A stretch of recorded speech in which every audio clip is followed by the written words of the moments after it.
정부부처 산하연구센터장이 부하 직원들에게 차마 말로 옮길 수 없는 낯뜨거운 성희롱을 해 해임된 것으로 드러났습니다.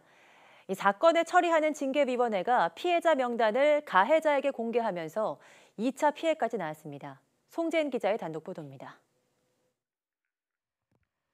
과학기술정보통신부 산하 연구기관인 국가보안기술연구소.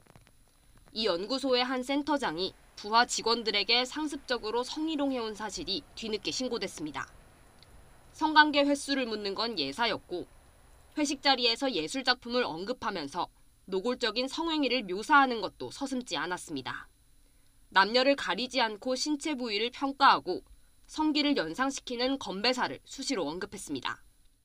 센터장의 이 같은 언어 성폭력은 지난 2015년부터 2년 반이나 이어졌습니다.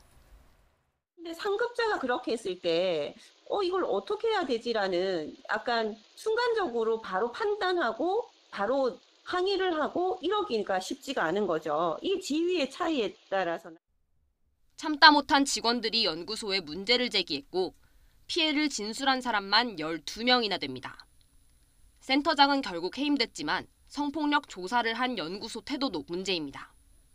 가해자인 센터장이 요구했다는 이유로 피해자들의 명단을 넘겨준 겁니다. 과기부는 성폭력 예방 지침에서 사건 처리에 필요한 경우를 제외하고는 피해자 신원 공개를 엄격하게 제한하고 있는데 지켜지지 않았습니다. 넘겨준 이유가 더 가관입니다. 가해자가 자기 방어권을 주장을 하면서 알려줘야 되는 거 아니냐라고 해서 피해자 대표가 동의를 해서 신고자 명단을 넘겨받은 가해자는 피해자들에게 연락해 회유를 시도했습니다.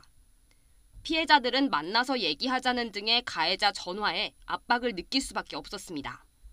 심지어 일이 커지면 모두가 곤란해진다는 협박성 연락까지 받았습니다.